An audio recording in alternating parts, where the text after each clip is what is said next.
What might the Mike Matheson extension mean for the Montreal Canadiens' future blue line? Which players will they keep? There is a surplus of defensemen now down the stretch, and will they be able to use that to acquire their long sought after second line center?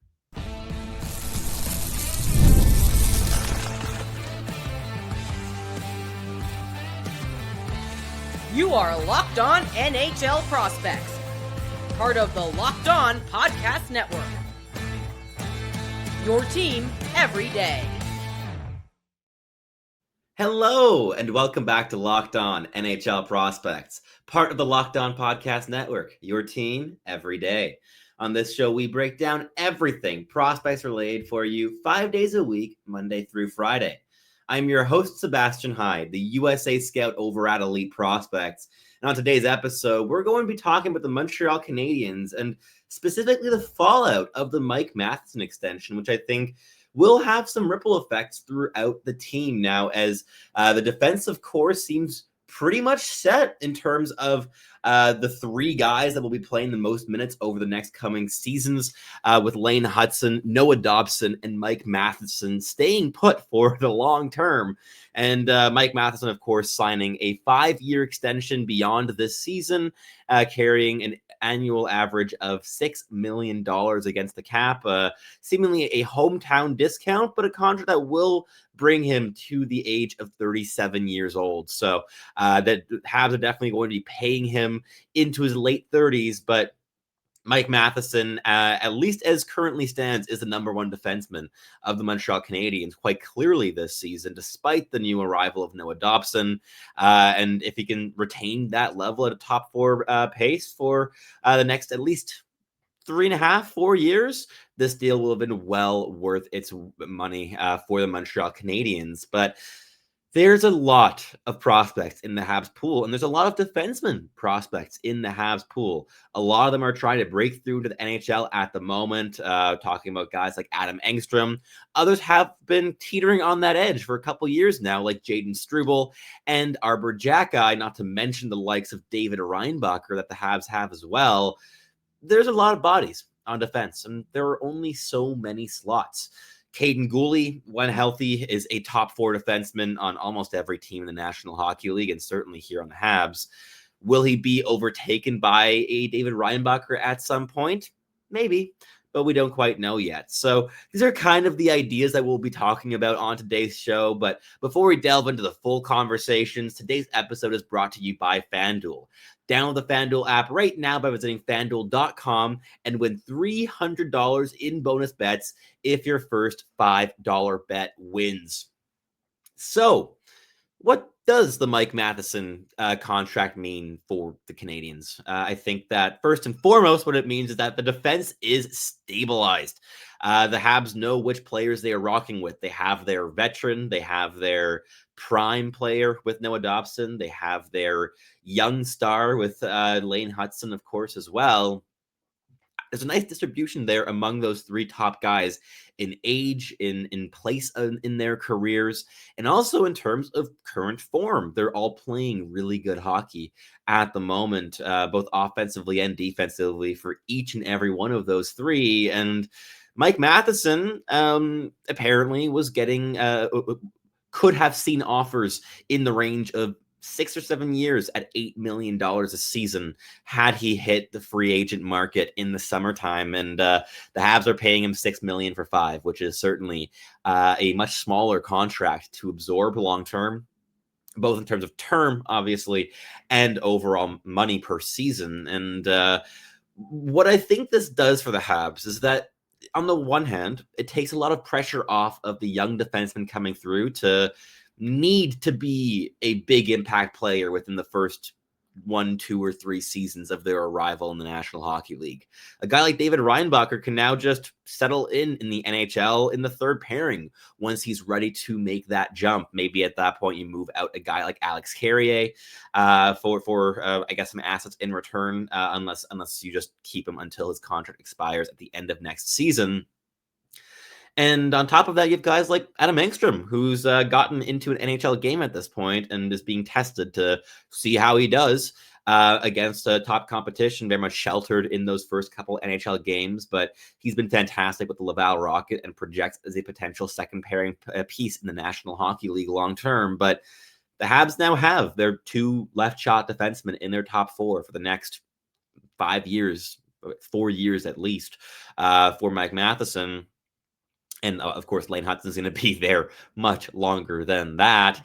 And I think that with that, you have a really nice foundation with your decor. And that said, you also have a limitation in number of spots to fill because you only have 6 defensemen in any NHL game. So you can't have them all. You're going to have to manage these assets, trade some people away, and that gives you value to be able to flip for something that you desperately need.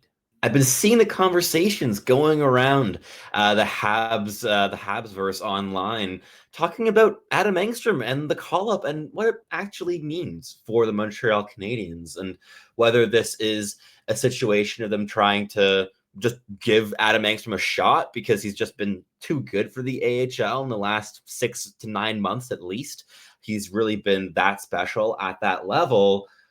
Or is it something a bit different? Are they trying to showcase him for a trade? And if they are trying to showcase him for a trade, what would they be targeting? What would they be looking for? And I think the glaring answer would be a second line center. Not at all saying that Adam Engström on his own, or that he'd even be included himself, can get a second line center in the National Hockey League, but he could be an important piece in a transaction, in a package that goes the other way, depending what type of second line center we're talking about. Are we talking about a Tage Thompson who's a 1C on a lot of teams in the league, or are we talking about a guy, he's not moving from Ottawa, he just got traded there, but Dylan Cousins level player who's more of an average second line center in this league? I think those returns are also quite different between those two tiers of players. But with Adam Engström, the Habs have a surplus at left shot defense. And this is a player who skates incredibly well, has a lot of puck moving upside, and has really added a physical dimension to his game with the Laval Rockets since coming over to North America. Adam Engström is really practical, I think, as a defenseman in a lot of ways. Still has to obviously iron some things out. He's not a perfect player by any stretch of the imagination, but he is pragmatic. He doesn't take too many unnecessary risks. Some have gone back against him, but he's a controlled player. He controls the pace of the game when he's out there on the ice. And I think that those things combined with some potential as a quarterback on a power play unit, because he can walk the blue line so fluidly. He can move pucks left and right with ease and connect plays quickly and precisely. Even though he's not perhaps the most natural playmaker, he could be a really strong distributor from the top of the offensive zone on the man advantage. And there's a lot of teams in the National Hockey League that are looking to get younger on the blue line, get more mobile on the blue line, and get players that could be top 4 pieces for them long term on the blue line. And Adam Engström checks every single one of those boxes. I think it's going to be quite appealing for quite a few teams, but he's not the only player, right? We've got guys like David Reinbacher, who, I mean, if he gets moved, it's only for a slam dunk high-end second-line center. The Montreal Canadiens won't move him for a player less valuable than that, in my opinion. But what this Matheson contract gives is flexibility. There's no longer this need like there was 2 years ago of like, well, we reached on David Reinbacher a little bit, but we've got to keep him forever because he's our only hope at right shot defense long term. Now you've got Lane Hutson, who's playing at right shot defense this season. You went and got Noah Dobson in the offseason, who's a right shot defenseman. You've Adam Engström, who's a left shot, but who's been playing right shot for most of his professional career. Oh, right side, not right shot. There's a lot of flexibility in this lineup, and the Habs are going to have some options. They're going to be able to be picky with players that they want to target. And I think that's really the gift that this Mike Matheson extension gives the Canadiens. It is that flexibility and the opportunity to build this team in whichever way they think they best can with what it ends up being available over the course of the next year or 2 years. And I think Adam Engström is a fascinating talking point for this conversation, but he's far from the only player in those discussions. So we'll keep digging into this a little bit more in the next segment. But before we do that, a quick message from our sponsors here at Locked On NHL Prospects. Hockey season is officially here, and nothing beats being in the arena for those opening night games. But let's be real, getting tickets can be such a total headache. Between waiting in queues, surprise fees, and prices that jump right before checkout, it's so easy to get frustrated when all you want to do is cheer on your team. That's where Gametime comes in, the app that gives fans the advantage. It's your ultimate life hack for scoring amazing NHL tickets fast, easy, and stress-free. I recently used Gametime to grab seats for a Montreal Alouettes game in the playoffs in the CFL, and it just couldn't have been any simpler. I had great seats in minutes and made sure that the view from my seat was not going to disappoint once I arrived at the stadium.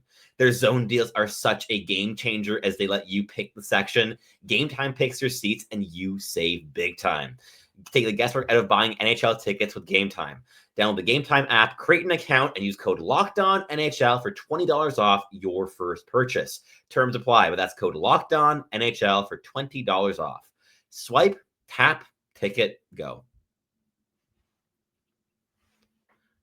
All right, let's keep this show rolling here in the second segment, kind of talking about the trade conversations that may be happening with Montreal in the next coming months, and them all revolving around, well, draft picks and prospects, because that's what the Montreal Canadiens have in abundance, and it's what they're going to be able to offer in a trade. But is it the only thing that they can offer in a trade? Do we think that this flexibility that the Matheson contract gives could make a defenseman that's in the lineup expendable or at least movable?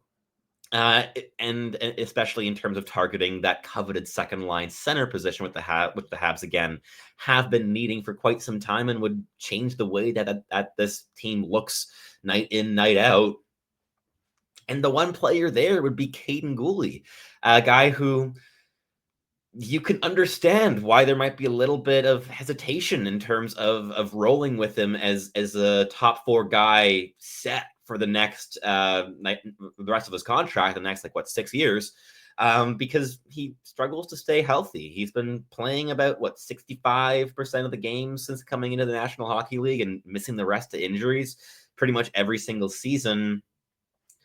Will that be something that the Montreal Canadiens look at and think, well, if David Reinbacher proves himself as a second pairing option, and we have a lot of strong depth, like guys like Adam Engström and players like Jaden Struble and Arber Xhekaj and Alex Carrier,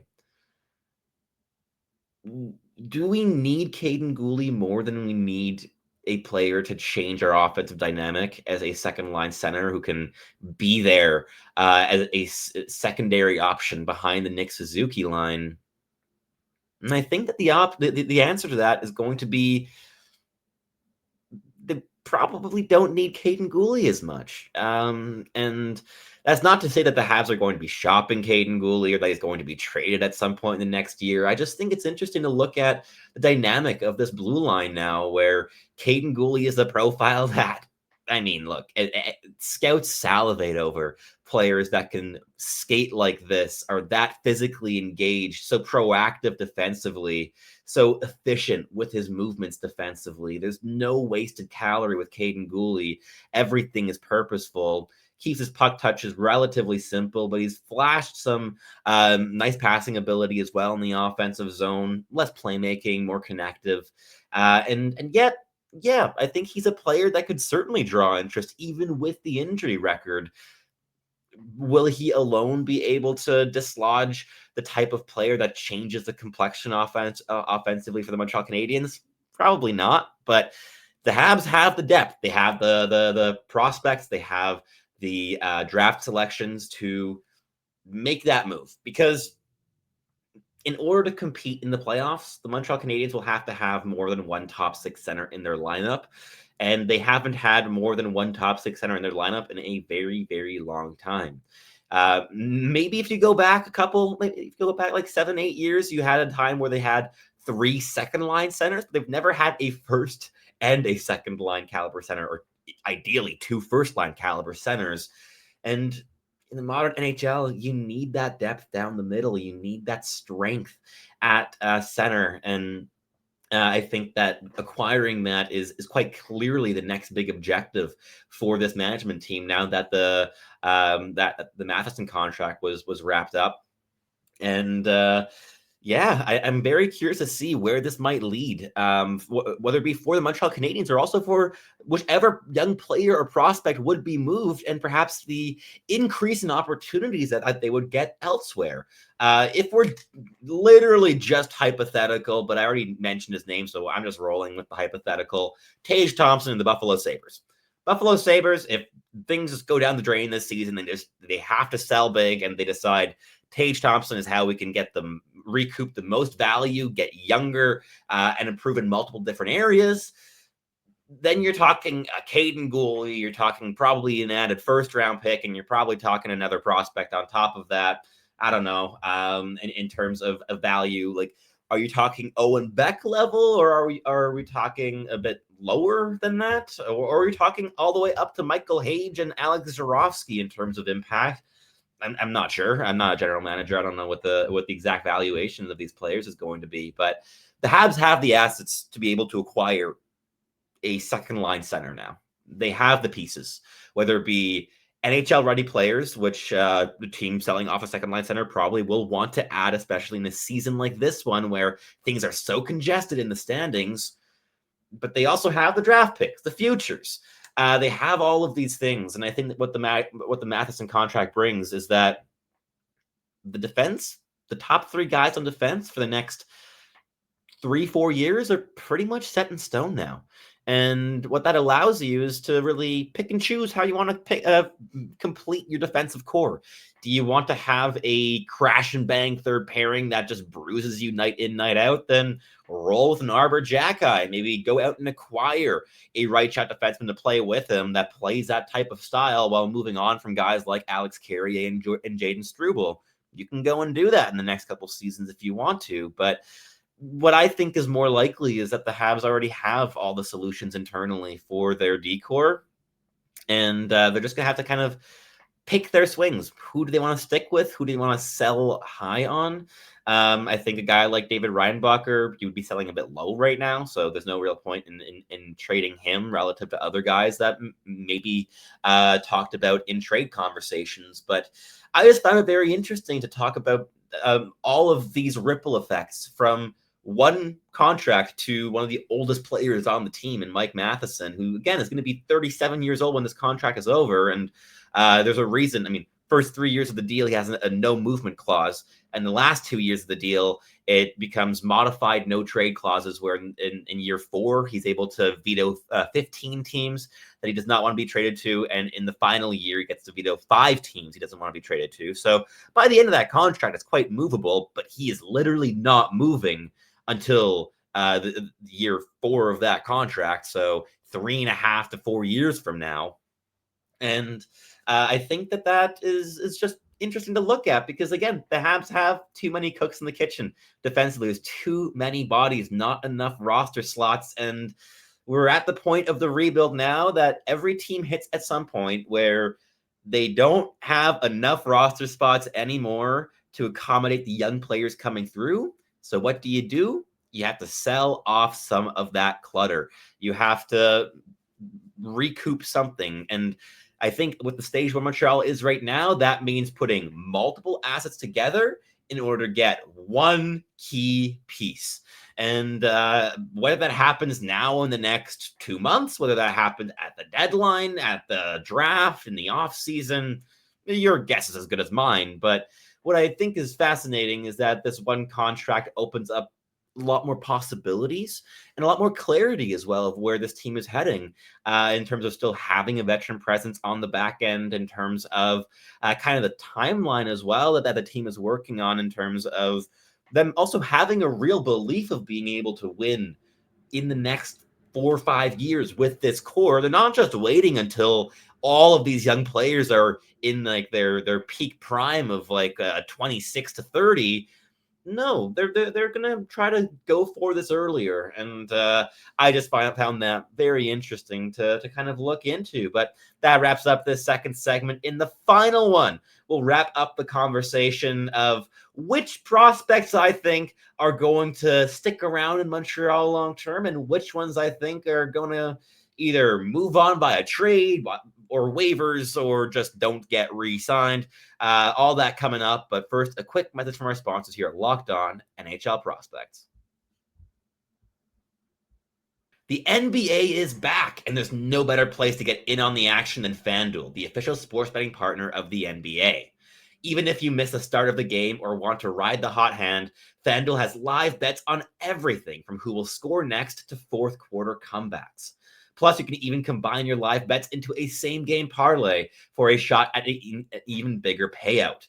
It keeps every single game exciting, especially when your team is making that big late push. Right now, FanDuel is giving new customers $300 in bonus bets when your first $5 bet wins. So head to FanDuel.com to sign up and play your game with FanDuel, the official sports betting partner of the NBA.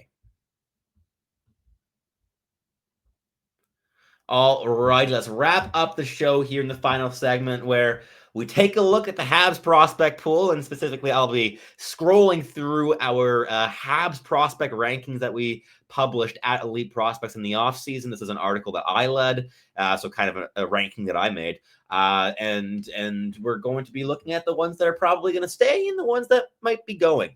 Number one prospect, Ivan Demidov. He's staying. We all know that. Same thing with Jacob Fowler. I think he's the future in net for the Montreal Canadiens. And then things open up a little bit where we're getting into guys that probably won't be moved, but it's not impossible. David Reinbacher and Michael Hage is the next tier of prospects in terms of value. Reinbacher, I still think is the most likely candidate to play as the number 4 defenseman for the Montreal Canadiens, as the second pairing right shot defenseman for the next decade plus. I think he probably still needs a year or two to get to that level to play top 4 minutes in the National Hockey League, maybe even 3. But that mobility, the physicality, the maturity, the defensive details, the rush defending, the activating up in the offensive zone. There's so much to love with David Reinbacher, tools-wise.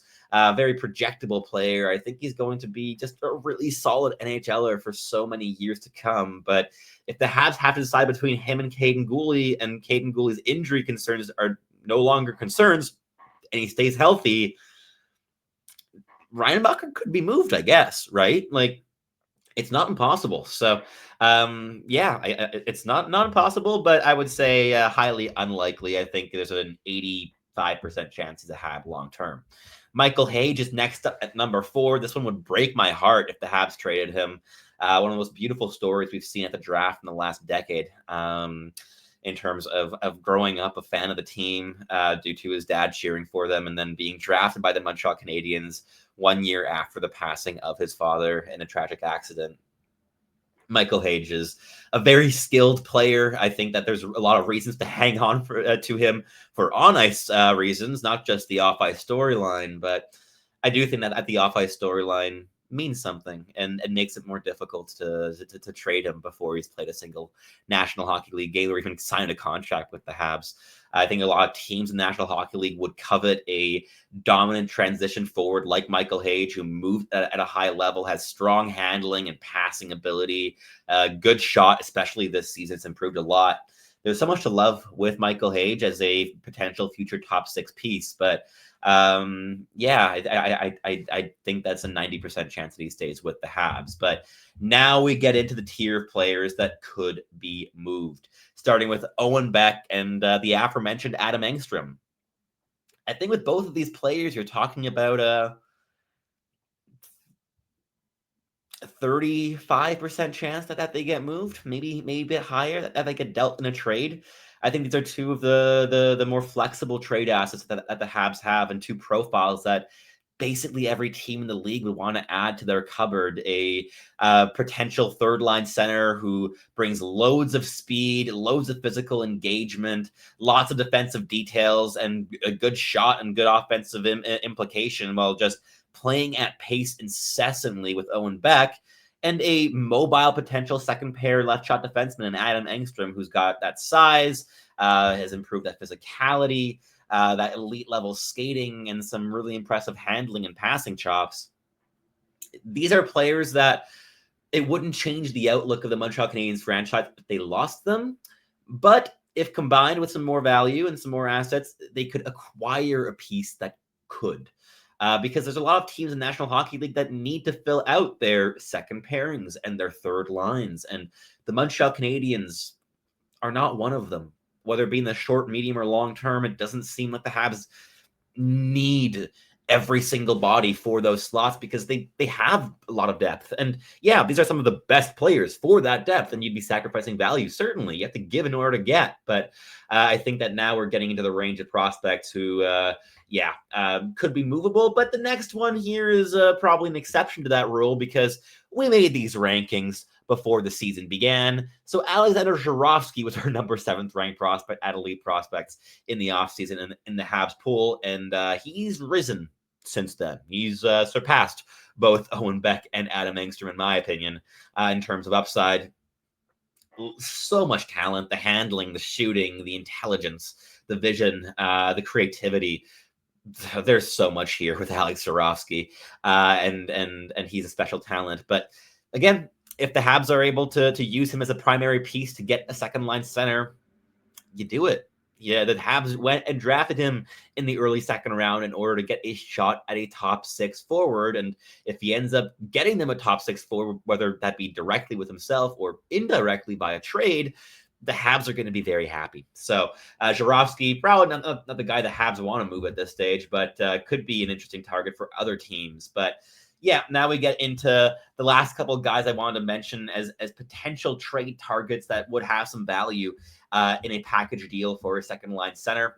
First and foremost, we have the Habs' current second line center, and that's Oliver Kapanen, a really solid defensive player who has been scoring at an impressive pace this season. I don't think it's overly sustainable. I don't think he's creating all his chances, but he is getting to the dangerous areas, to the net front, and he's making his own luck in that sense. But still, I think a player that will be best suited for a bottom 6 two-way role long term, and that playing with Ivan Demidov has been really helping his offensive output so far this season. But yeah, Oliver Kapanen is a great asset to be able to flip as well if the Habs want that second line center. But he's been really good so far this season for the Montreal Canadiens. And last but not least here, I also want to mention a player with a somewhat similar profile to Kapanen, and that's Hayden Papanikis. This time, he's bigger, 6'5", 203 pounds as a right shot center.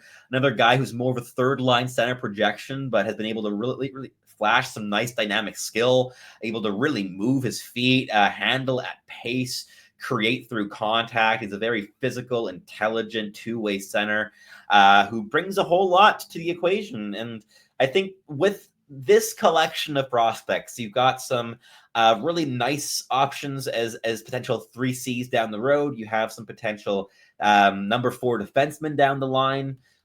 Those are the types of pieces that teams look for when they move an asset of the quality of a high-end second line center. And the Habs have tremendous depth in this field. So from the Mike Matheson extension and beyond throughout the entire prospect pool and the draft picks that remain, the Habs have assets. So it's not a question of if they make a trade for a very, very good center to bolster their second line. It's a question of when. And that when could be any time between now and a year from now, but I'm quite confident it will happen in that time frame. But that wraps things up here for our show today. Thank you so much for tuning in. As always, if you're watching on YouTube, let me know in the comments down below what your thoughts are on what the Habs will do with their prospects, who's going to go, who's going to stay. And who might they target in order to fill that hole down the middle on their second line? I'd love to hear your thoughts down below. And if you're listening on a favorite podcasting platform, please do make sure to make us your first listen of the day. It's always greatly appreciated. And for your second listen, you're going to head on over to Locked On Fantasy Hockey, where Flip and Steel break down everything you need to know to build yourself a competitive and sustainable fantasy roster. I'm your host, Sebastian High. Thank you so much for listening as per usual. And I'll catch you tuning in again very, very soon.